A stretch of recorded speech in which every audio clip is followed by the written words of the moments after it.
Welcome to Renegade Files. I'm your host, Lex Gordon, broadcasting from Jungle Villa Outpost, deep in the uncharted tropics. So this is our first official episode number 1, the Malmstrom Air Force Base UFO incident. Reports of unexplained objects in the skies have been part of the human experience for centuries. The amount of diversity among descriptions, photos, and events concerning UFOs is so varied that an enormous swath of cases could hardly be said to be related at all. Immense silent triangular craft seen over several days by thousands of people in the Phoenix Lights events, small, silver, classic saucers seen by commercial airline pilots, or official military reports of unaccounted for lights seen by patrols, but not by radar. Such wide variations beg the question, is there any single thread that connects even a few of these unexplained occurrences? While there may be no one aspect that links every UFO sighting across the decades, there is one curious connection that seems to arise in a number of the most intriguing cases: nuclear weapons. On this episode of Renegade Files, we delve into a UFO incident which features a nuclear weaponry installation as a central factor of the story. By the end of this episode, you may never look at the subjects of UFOs and the weapons of war quite the same.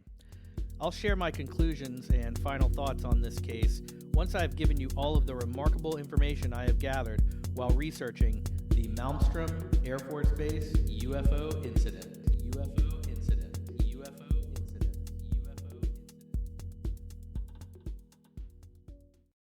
When we look back at much of the information available through standard news stories and official documents obtained through the Freedom of Information Act, what we find are documented UFO sightings back to 1900 or so, with cases appearing on a somewhat regular, although randomly spaced out basis as far as frequency of sightings. However, coinciding with the development, testing, and deployment of nuclear weapons, beginning with the Trinity test in New Mexico, 1945, we suddenly see a drastic increase in UFO reports across the globe, including some of the most famous events which occurred in New Mexico itself, where the testing occurred. It would seem that once we, as humans, advanced our technology into the nuclear age, then immediately used that technology to create the most powerful and destructive bombs possible, and promptly drop those bombs on our fellow man to stop them from dropping their lesser quality bombs on us or others, that those in charge of the UFOs took a sudden and increasingly active interest in not only the Earth, but our nuclear weapons program as well. Perhaps aliens said, as the late great Jim Mars put it, "Uh-oh, the kids found the matches." Malmstrom Air Force Base, 1967. At Malmstrom Air Force Base in Cascade County, Montana, in March of 1967, according to retired Air Force personnel, UFOs appeared and hovered over the missile launch control facilities. Now, these are the silos where viable nuclear missiles are staged on standby. This was a Cold War, and the nuclear weapons arsenal was part of America's defense against the Russians, essentially. So what I'm going to read to you right now is the report written by Jim Klotz and Robert Salas, and these were two of the retired Air Force personnel who created the Malmstrom Air Force Base UFO Missile Incident Report. I'm going to go through the highlights of this. I'm not going to read it word by word, but a lot of it I will. And it basically outlines the events that took place at the Air Force Base with regard to UFOs and this case specifically. Now, a couple notes on this document. This report was written, as I said, by Jim Klotz and Robert Salas, November 27, 1996. Now, that is 29 years after the events which occurred on March 16, 1967. The reason for the long gap is because these men were career Air Force officers and they waited until they retired to produce this report. My strategy for the podcast is to go over the report which details the events on March 16, 1967. And then I'm going to go over the U.S. Air Force Declassified Documents which outline the events in question. And specifically what we have here is a diary of the events that occurred at the Air Force Base on the dates in question. My hope is that by going through this UFO missile incident report and then lining up where those dates and what the official story is in the declassified documents, we can get some idea of exactly who is telling the truth here and a little clearer picture of exactly what happened on that day. So that's my intent. Now, before I read this report, there's a few terms that I want to go over and define so that we're not stumbling through definitions in the middle of the story. What we're dealing with here are Minuteman intercontinental ballistic missiles. These are ICBMs. They're missiles that carry and deploy nuclear bombs. The way that these missiles work is that they are housed in essentially what we call a missile silo. The military refers to them as LFs, or launch facilities. The missiles aren't right on top of the base. Why? Because they carry nuclear bombs on them, and it's touchy equipment. So typically they're a few miles out away from like where the offices of the brass are. 20 miles, 15 miles, those sort of things. Out away from town, away from where people are. They're housed in these 200-foot deep silos, and the people who operate each missile are underground in a command center, which is sort of like a pod. Another term that is used is the LCC. That means Launch Control Center. That's the capsule that the men are in underground. Another term that we'll hear is LF, or Launch Facility. That's the general area where the maintenance crews and the operation personnel occupy offices and man computers and do whatever they do to maintain, test, operate, launch, hopefully not, nuclear weapons. Each of these launch facilities houses more than one Minuteman intercontinental ballistic missile. And the multiple units or multiple missiles that carry nuclear weapons at these launch control centers are called a flight. So that's where the term comes from. It's several missiles that are controlled by one launch control facility, and the flights are given alpha-phonetic names. So Alpha Flight, Delta Flight. Those refer to different launch control centers that operate several or multiple nuclear intercontinental ballistic missiles. The flights that we're concerned with in this particular case are Echo Flight and Oscar Flight. And I want you to remember those names. We're going to refer to them a couple times, but when we get to the declassified reports, those names become very important.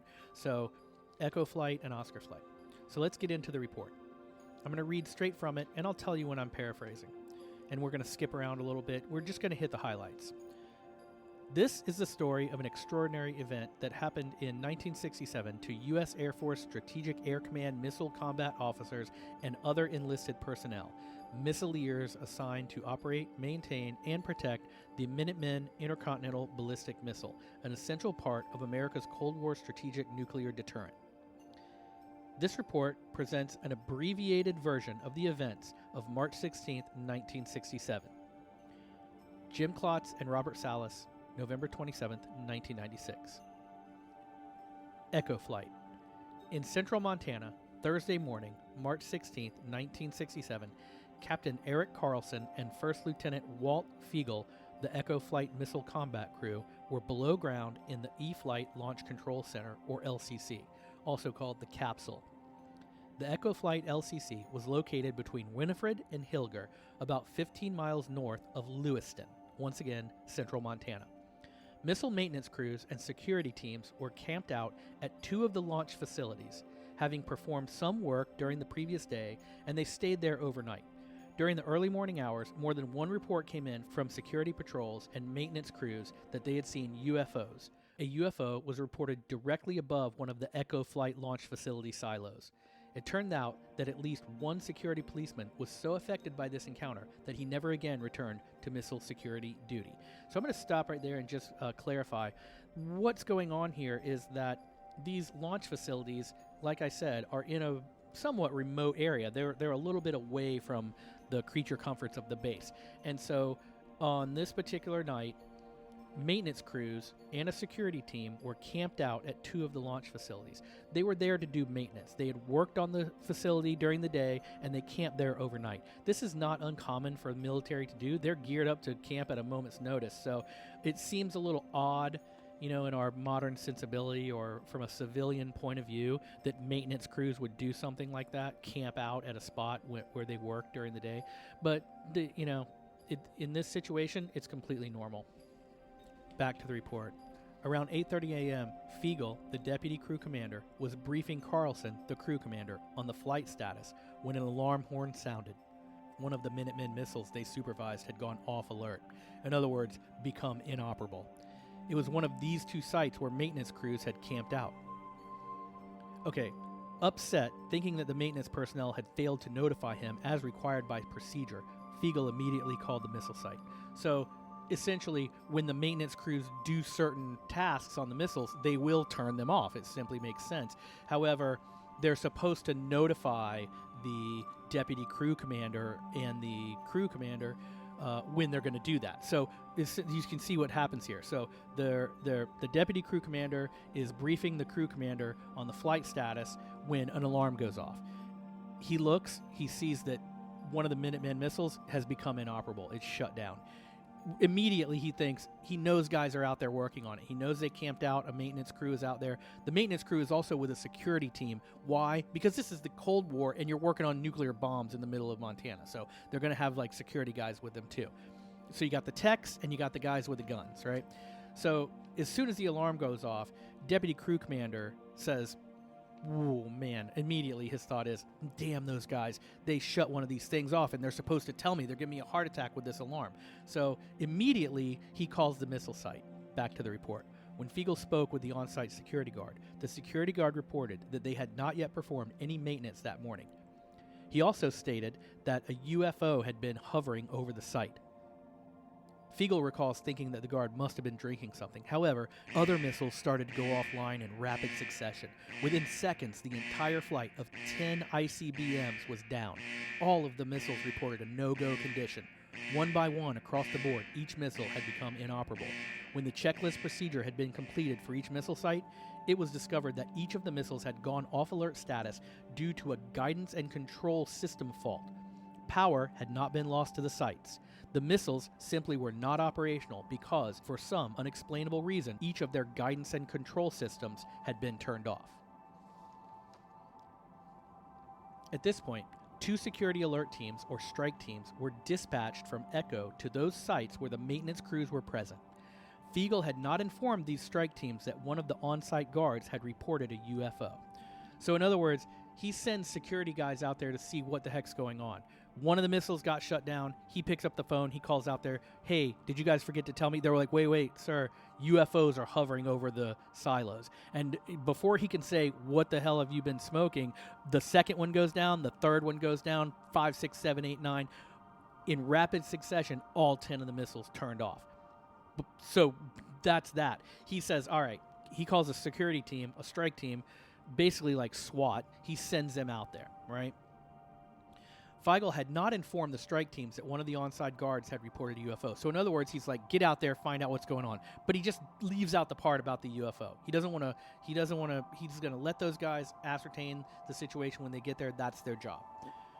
He doesn't want to unduly influence their perception before they even get there. So on arrival at the launch facility, the strike team reported back that a UFO had been seen hovering over each of the 2 sites by all of the maintenance and security personnel present at each site. So I'm going to repeat that. On arrival to the launch facility, the strike team reported back that UFOs had been seen hovering over each of the 2 sites by all of the maintenance personnel and all of the security personnel present at each site. Captain Don Crawford's crew relieved the Echo flight crew later that morning. Crawford recalls that both Carlson and Fiegel were still visibly shaken by whatever had occurred. Crawford also recalled that the maintenance crews worked on the missiles the entire day and late into that night during his shift to bring them all back online. Not only had missiles been lost to our deterrent forces, but they had remained out of service for an entire day. And this is directly from the report, too. Because of this unique incident, as an ex-missileer describes it, quote, all hell broke loose. And you can imagine, right? Among the many calls to and from the Echo Flight Launch Control Center was one to the crew commander of Oscar Flight, which links to the equally dramatic story of what happened in another launch control center that same morning. Heading Oscar Flight. The Oscar Flight Launch Control Center was located a mile or 2 south of the town of Roy and about 20 miles southeast of the Echo Flight Launch Control Center. The following is as told by Robert Salas, who was the deputy crew commander in Oscar Flight that morning. So now I'm going to read from Robert Salas's direct testimony. My recollection is that I was on duty as a deputy missile combat crew commander below ground in the LCC during the morning hours of 16 March 1967. Outside, above the subterranean capsule, it was a typically clear, cold Montana night sky. There were a few inches of snow on the ground. Where we were, there were no city lights to detract from the spectacular array of stars, and it was not uncommon to see shooting stars. Montana isn't called Big Sky Country for no reason. An airman on duty topside probably spent some of their time outside looking up at the stars. It was one of those airmen who first saw what at first appeared to be a star begin to zigzag across the sky. Then he saw another light do the same thing. At this time, it was larger and closer. He asked his flight security controller, the officer in charge of the Launch Control Center site security, to come back and take a look. They both stood there watching the light streak directly above them, stop, change direction at high speed, and return overhead. The security officer ran into the building and phoned me at my station in the underground capsule. He reported to me that they had been seeing lights making strange maneuvers over the facility, and that they were not aircraft. I replied, "Great, just keep on watching them and let me know if they get any closer." I did not take this report seriously and directed him to report back if anything more significant happened. At the time, I believed this first call to be a joke. Still, that sort of behavior was definitely out of character for air security policemen, whose communication with us were usually very professional. A few minutes later, the security NCO called again. This time, he was clearly frightened, and he was shouting his words. "Sir, there's one hovering outside the front gate." One. "A UFO is just sitting there. We're all just looking at it. What do you want us to do?" What does it look like? "I can't really describe it. It's glowing red. What are we supposed to do?" Make sure the site's secure, and I'll phone the command post. "Sir, I have to go now. One of the guys just got injured." Before I could ask about the injury, he was off the line. I immediately went over to my commander, Lieutenant Fred Mewald, who was on a scheduled sleep period. I woke him and began to brief him about the phone calls and what was going on topside. In the middle of this conversation, we both heard the first alarm klaxon resound through the confined space of the capsule, and both immediately looked over at the panel of annunciator lights at the commander's station. A no-go light and 2 red security lights were lit, indicating problems at one of our missile sites. Fred jumped up to query the system to determine the cause of the problem. Before he could do so, another alarm went off at another site, and then another and another simultaneously. Within the next few seconds, we had lost 6 to 8 missiles to a no-go condition. After reporting this incident to the command post, I phoned my security guard. He said that the man who had approached the UFO had not been injured seriously, but he was being evacuated by helicopter to the base. Once topside, I spoke directly with the security guard about the UFOs. He added that the UFO had a red glow and appeared to be saucer-shaped. He repeated that it had been immediately outside the front gate, hovering silently. We sent a security patrol to check our launch facility after the shutdown, and they reported sighting another UFO during that patrol. They also lost radio contact with our site immediately after reporting the UFO. When we were relieved by our scheduled replacement crew later that morning, the missiles had still not been brought online by on-site maintenance teams. Again, UFOs had been sighted by security personnel at or about the time Minutemen strategic missiles were shut down. The investigation. An in-depth post-incident investigation of the E-flight incident was undertaken. Full-scale on-site and laboratory tests at the Boeing Company's Seattle plant were conducted. Declassified strategic missile wing documents and interviews with ex-Boeing engineers who conducted tests following the Echo Flight incident investigation confirm that no cause for the missile shutdowns was ever found. Robert Kaminsky was the Boeing Company engineer team leader for this investigation. Kaminsky stated that after all tests were done, quote, there were no significant failures, engineering data or findings that would explain how 10 missiles were knocked off alert, and there was no technical explanation that could explain the event. The most that could be done was to reproduce the effects by introducing a 10-volt pulse onto a data line. Another Boeing Company engineer on the team, Robert Reichert, came up with this pulse that repeated the shutdown effects 80% of the time, but only when directly injected at the logic coupler. No explanation could be found for a source of such a pulse or noise occurring in the field and getting inside the shielded missile system equipment. Others on the engineering team checked for other possibilities. Lightning and problems in the commercial power system were acquitted as the source of the problem. William Dutton, another Boeing Company engineer, checked commercial power interruptions and transients and stated, quote, no anomalies were found in this area. Several military activities and other engineering firms participated in the investigation, but no cause for the shutdowns was ever found, despite extensive and concentrated effort. One conclusion was that the only way a pulse or noise could be sent in from outside the shielding system was through an electromagnetic pulse from an unknown source. The technology of the day made generating an electromagnetic pulse of sufficient magnitude to enter the shielded system a very difficult proposition, requiring large, heavy, bulky equipment.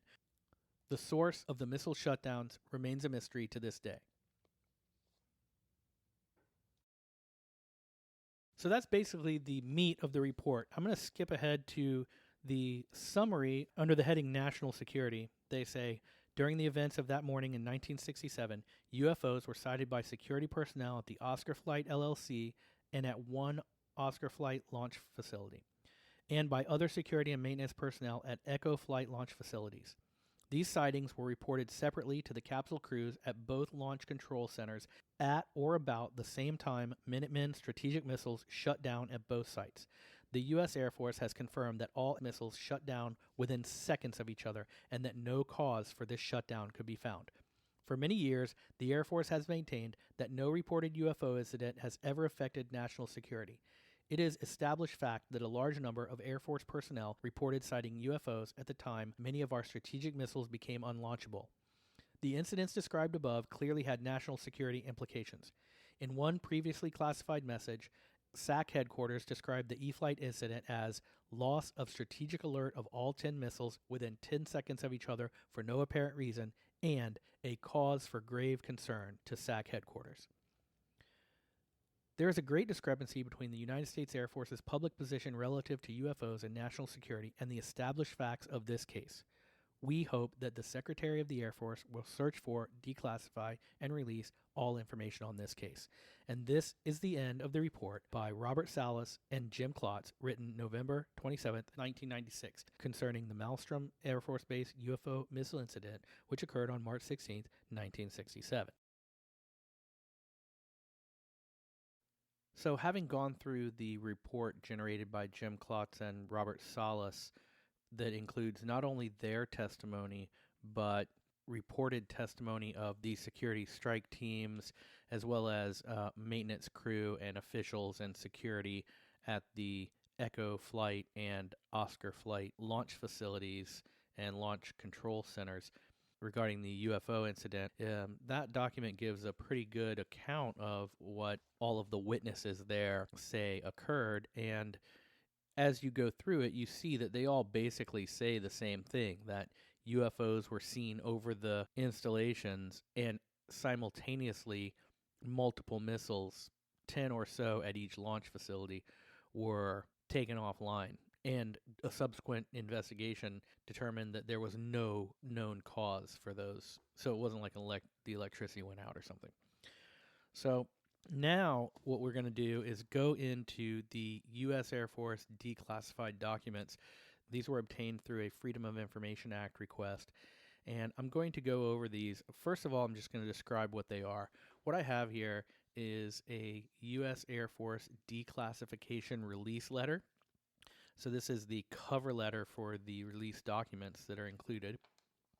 And the release documents consist of the 341st Mission Support Squadron Strategic Missile Wing Unit History. So this is like a diary of what is going on these specific days at the base, the days in question, I guess. Or at least these are the dates where either the specific events of the UFO sightings or the ensuing investigation were referenced in the material. So what I have here is the declassification release letter, the unit history cover page, and then page 32, page 33, page 38 of the unit history, and then a declassified Strategic Air Command message regarding the situation. Now, anytime I can get my hands on some grainy scans of top secret government info that has markings and black redactions and stamps and all that jazz, I'm just in my element, you know. It's just fun. It's cool to look through and to try to decipher. But what we're going to see is that there's some very telling information in these documents. So I'm going to go through them, and as before, I'm not going to give you the word by word. I'm going to go through the highlights. I'm going to give you what's important just so we get a feeling of what these documents are and how they're written. So this comes from I'm going to go in order. This is the U.S. Air Force Declassification Release Letter. So this is the letter that was sent to the person who requested the information. And that person's name and partial address is at the top of the document. I'm not going to read that because it's a matter of public record, but it's also not really relevant to the case who initially requested these documents. We're going to leave that person out of it. He's not one of the key players that are mentioned in the report, so we're going to respect his privacy. At the same time, I'm going to read the letter and then who it's from and sort of give you a tone of what's going on here. Then we're going to go into the cover page, which there's really not much there, just sort of a description of it. And then I'm going to go into those pages of unit history. We're going to pull out of there the relevant parts. So, from the U.S. Air Force Declassification Release Letter from the 341st Mission Support Squadron, 3073rd Street North, Malmstrom Air Force Base, Montana, 59402. In response to your original request of March 1st, 1995, regarding an incident on or about 25 March 1967, a further search has located the Malmstrom Air Force Base history form from that time. The attached package, after a line-by-line review, has been totally declassified. The records are released under the Freedom of Information Act, FOIA 5, USC 532. We waived the fee. Sincerely, Kurt E. Copeland, Captain, U.S. Air Force, Chief Base Information Management.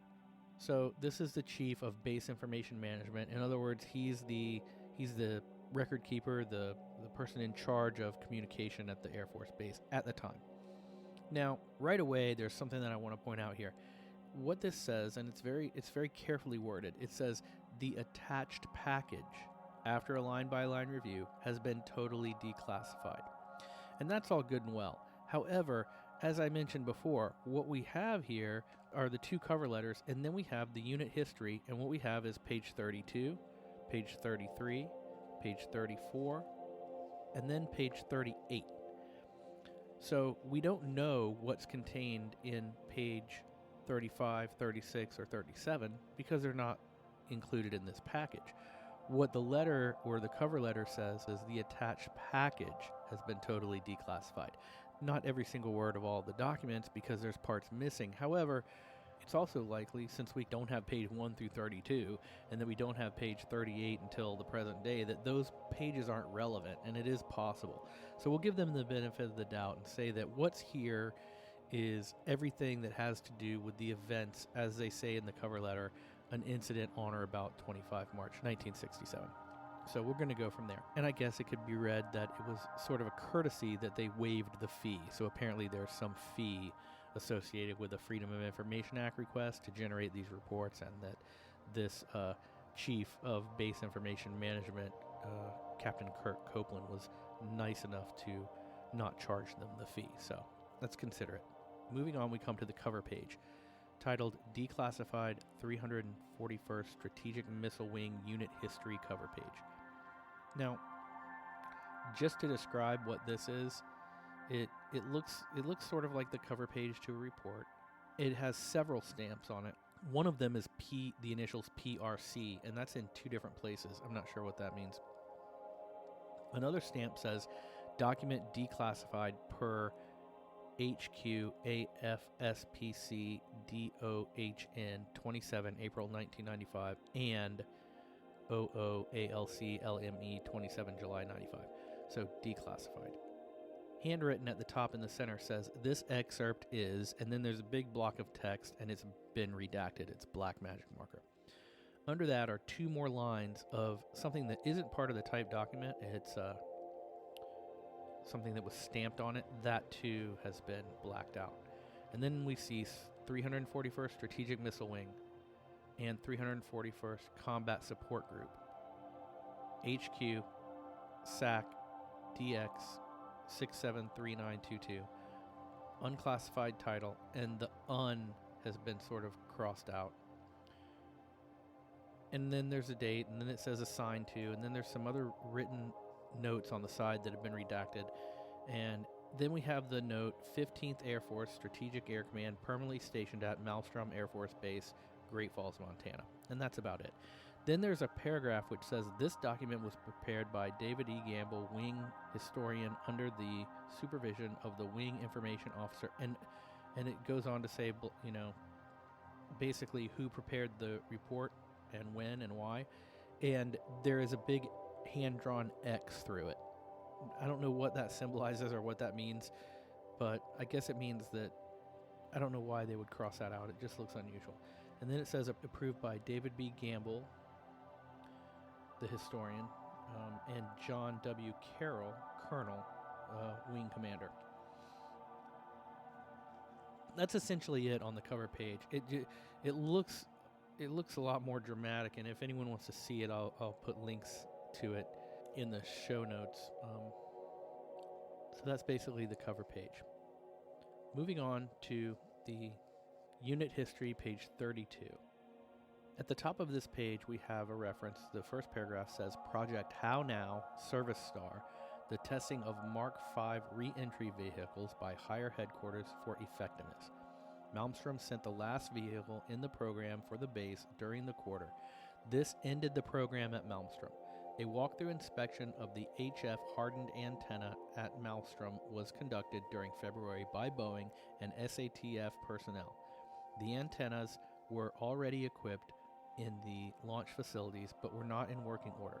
The walkthrough inspection had an average of 40 discrepancies per site. Boeing Company has not set any official date for an operational antenna to be demonstrated. The estimated date for the operational antennas was set for early July 67. At that time, maintenance will begin on correcting the discrepancies at the sites. So this is just history of some maintenance that they're doing, some problems they had with an antenna, and the boys from Boeing came down and checked it out, and they're going to fix it, but they haven't told them when. That's, this is just business as usual right through these first two paragraphs. Paragraph 3, 4, and 5 on page 32 contain the first mention of what the declassified report calls the Echo flight incident. So I'm going to read those paragraphs right now. This would be paragraph 3. The following is the investigation of the Echo flight incident and the results.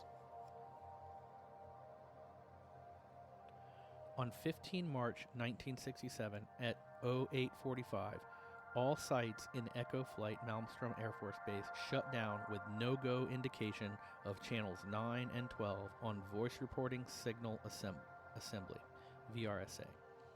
All launch facilities in E-Flight lost strategic alert nearly simultaneously. No other wing configuration lost strategic alert at that time. Guidance and Control Channel 50 dump data was collected from E7 facility and E8 facility, and all 10 sites were then returned. And at that point, the sentence is cut off and it's impossible to read. To strategic alert without any of equipment inspection, something like that. It's hard to read. So the gist of it is, all sites in Echo Flight simultaneously shut down due to the guidance and control channel. So that's essentially page 32. So that's all that's really there. When we move on to page 33, we see at the top of this document, sites were reported to have been subject to a normal controlled shutdown. And we know that that's true as part of the maintenance, and it would have been a normal controlled shutdown. But that's not what happened at Echo Flight and Oscar Flight. Then the second paragraph on page 33 says, the only unusual launch facility events noted were the failure of the secondary door actuary motor launch facility E2 and the intermittent operation of the diesel generator at launch facility E8. Technical Analysis Division personnel inspected for loose cable connections at the electro surge arrestor for any faults and noted no unusual discrepancies. So this is just more, and I'm not going to read every word. It's engineering analysis of these electrical problems. It says at the end they decided to send a task group to Malmstrom for study of the incident at Echo Flight because the problem pertained particularly to Wing 1. So basically what we have on page 33 is a description of the fact that they were sending technicians out to do the routine maintenance at the sites. Then when we move to the declassified document, page 34, a preliminary analysis was made of the fault isolator test tape, the FITT, from launch facility D7 and E8. Targeting support was scheduled for G and C channel 50 data dump at LFs E2 and E9, which, although returned to alert, was still felt to possess useful data. The investigation was held in suspense until the arrival of the OOAMA team on 18 March 1967. Echo flight incident was approached in 4 ways in the investigation. A. Review of events on or near 16 March 67 and of flight configuration. B. Investigation and, where possible, elimination of circumstances which may have been responsible for the incident. C. Investigation of means of causing the results which were noted at the time of shutdown. D. Investigation of similar events. In reviewing the events of the incident, the LCC crew was questioned by Wing Maintenance Evaluation Team and Boeing Company personnel on 16 March 67. So that's all that we have on page 34. So basically, the Echo flight incident, as they call it, was approached in 4 ways in the investigation, as they say, A, B, C, D.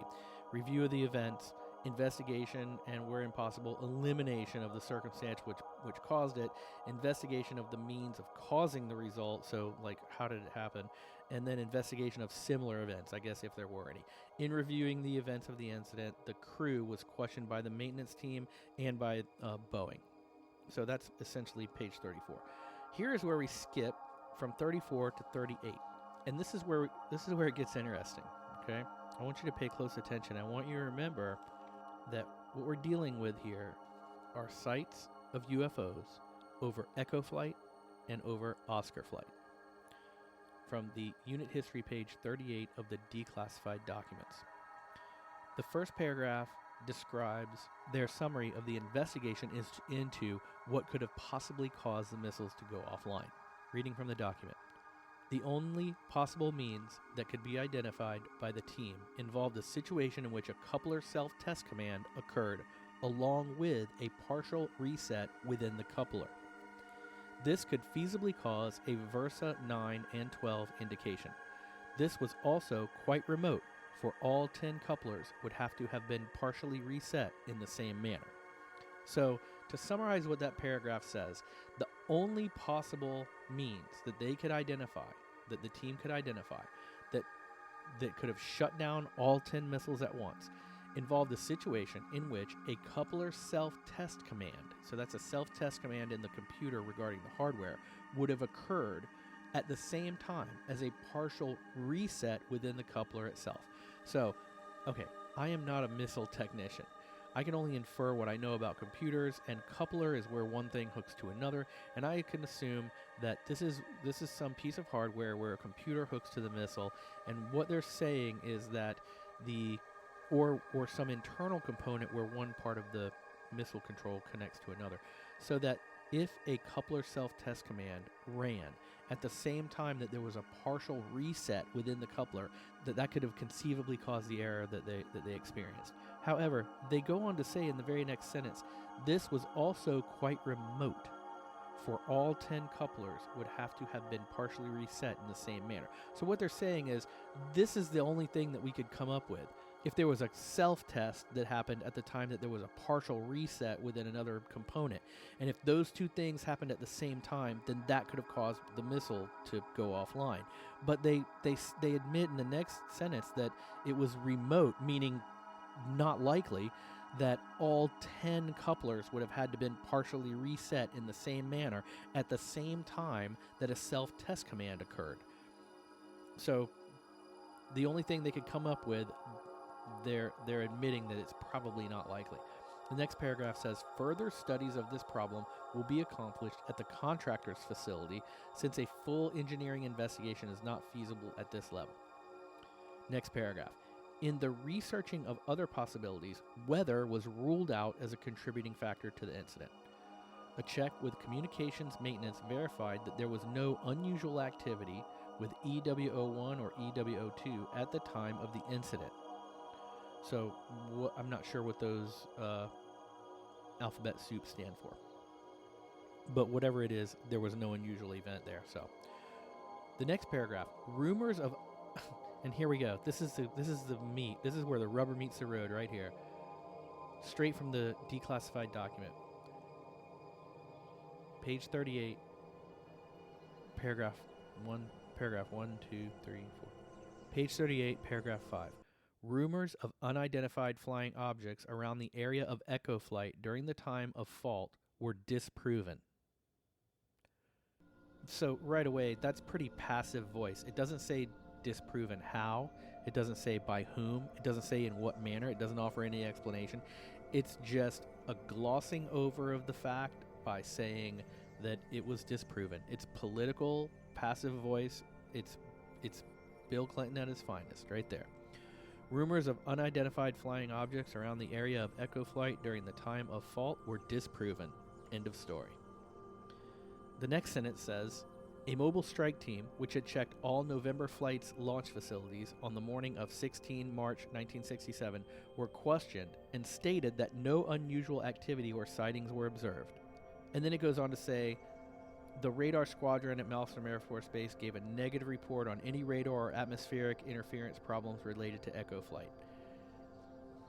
And that's essentially the end of the declassified documents right there, and aside from the Strategic Air Command message, which we will go into after this. But I just want to revisit those sentences. So those two sentences are the only sentences in this entire document that directly address the situation, or as they call the incident.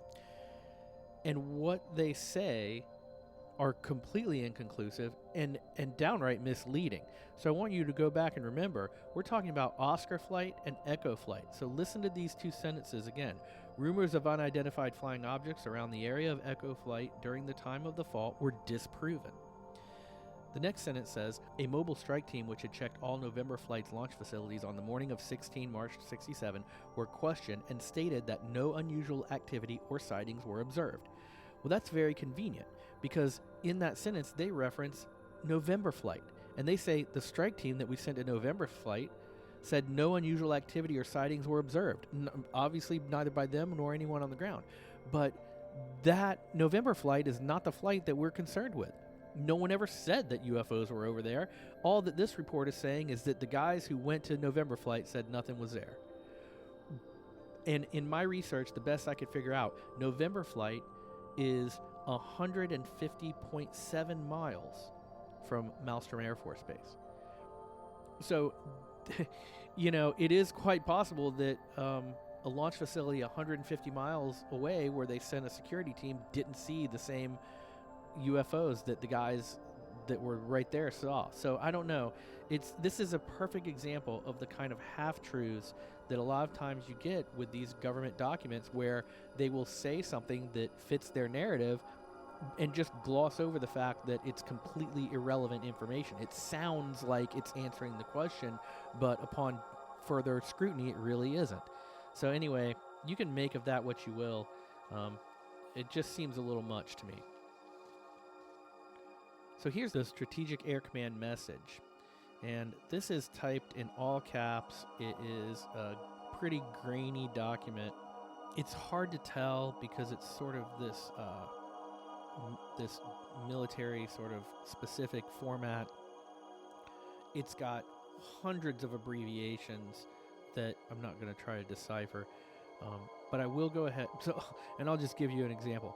Info RUMBKNA/15AF NWNWBNBOA/34ISMW Malmstrom Air Force Base RUFMBAA/AFPRO Boeing DU Seattle Wash RUVJABA/BSDNORTONAFBGAL.JFET. I'm never going to go try to figure out what all that means. This is just some designations, and some of it's crossed out. Here's the part that I can read. It says, subject, loss of strategic alert, echo flight, Malmstrom.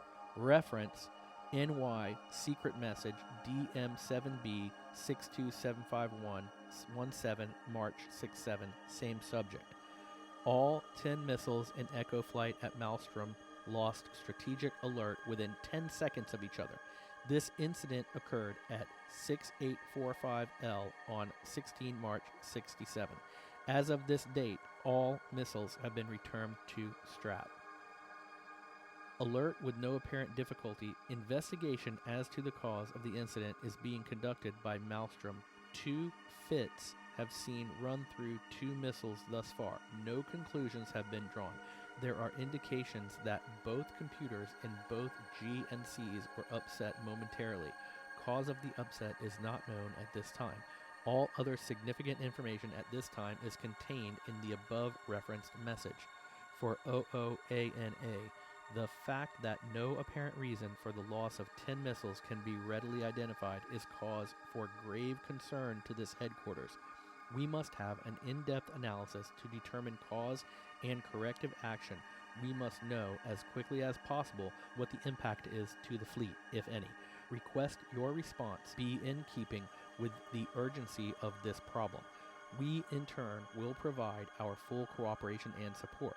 We have concurred in a Boeing request to send 2 engineers, and I'll leave out their names, to Malmstrom to collect first-hand knowledge of the problem for possible assistance in later analysis. Request cooperation of all concerned to provide them access to available information, i.e., crew commanders' logs, entries, maintenance forms, interrogation of knowledgeable people, etc. Security clearances and date and time of arrival will be sent forth. The AFPRO by separate message. For 15 AFOAMA has indicated by telecom that they are sending additional engineering support. Request your cooperation to ensure maximum results are obtained from this effort. And then it has the word secret, and that's been crossed out. And then it has the word group downgraded, and I can't read the rest of it, and all that's crossed out. And that's the end of the declassified documents. So there you have it. So after researching this case and thinking that, here we have 2 really pretty credible, in my opinion, sort of witnesses, Jim Klotz and Robert Salas, who waited 29 years to tell this story. They held on to it. They didn't say anything. Then as soon as they could, after 29 years, they got together and they wrote this report. Now, that doesn't seem like someone who's looking for attention. And if it was a story that they made up, it's hard to believe that they would get together 29 years later after they retired from the Air Force to write up some dramatic story just for attention or something. That's beyond what I would imagine that these type of guys would do. And not only that, when you couple what they said with the very curt, short, sweet, and frankly misleading information in the declassified documents, it begs the question, what exactly went on here? So I started thinking, are there any other sightings that would support this? If there were UFOs flying around and, there's people that live in that area, it's not densely populated, but it was populated at the time. And so in going through some of the original reports, I did find a section that indicates other sightings, and I'm going to read for you some of those right now. This is just sort of like the corroborating evidence. So under the category of other sightings, there are several. Here's the first. According to articles from the Great Falls Tribune newspaper on February 8th, 1967, now that's just a little over a month before the incident at Echo Flight and Oscar Flight, Louis Dillon saw 2 strange objects in the sky which did not look like airplanes, and they glowed an orange and red color while he was driving east of Chester, Montana. A second sighting was 10 miles east of Chester. Jake Walkman was awakened by a bright light at his home.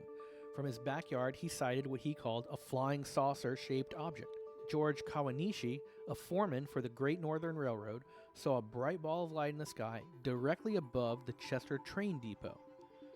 And then the report says these are but a few of the sightings which preceded the missile shutdown incidences later in March. And then here's another very interesting report that I would file under other sightings. During this same period, according to Colonel Don Crawford, U.S. Air Force retired, so this is another retired Air Force colonel, a 2-person strike team assigned to Echo Flight was performing a routine check of the missile launch facilities a few miles north of Lewiston, Montana. As they approached one of the facilities, an astonishing sight caused the driver to slam on his brakes. Stunned in amazement, they watched as about 300 feet ahead, a very large glowing object hovered silently over the launch facility. One of them picked up his VHF hand microphone and called then Captain Don Crawford, who was the director on duty that evening. And this is a quote. "Sir, you wouldn't believe what I'm looking at." He described what they were seeing. Crawford didn't believe him at first, but the young airman insisted he was telling the truth, his voice revealing his emotional state. Eventually, Crawford took him seriously enough to call the command post to report it. The officer on duty at the command post refused to accept the report and simply stated, "We no longer record those kind of reports," indicating that he didn't want to hear about the UFO. Crawford, unsure of what to tell his shaken security guard, decided to give the guard his permission to fire his weapon at the object if it seemed hostile. So that's a classic American response, right? Shoot it. "Thanks, sir, but I really don't think that would do any good." A few seconds later, the object silently flew away. There were sightings in the area before and after the missile shutdown, so incidents by military personnel and civilians. That's critical because it corroborates the evidence of Jim Klotz and Robert Salas, who drafted the original report, and also corroborates all of the people who they say reported seeing the same thing. So it's very interesting, to say the least. So there we have it. And now I can't wait to share my conclusions and final thoughts on this case with you. So you have tuned in to the very first Renegade Files. You've listened to this case all the way to this point. Now is the best time to subscribe and follow the show so you can know when the next episode comes out. If you like the show, please review and rate Renegade Files on iTunes, which helps us reach new listeners. So now's the time for me to give you my conclusions. One way to look at the Malmstrom case is this.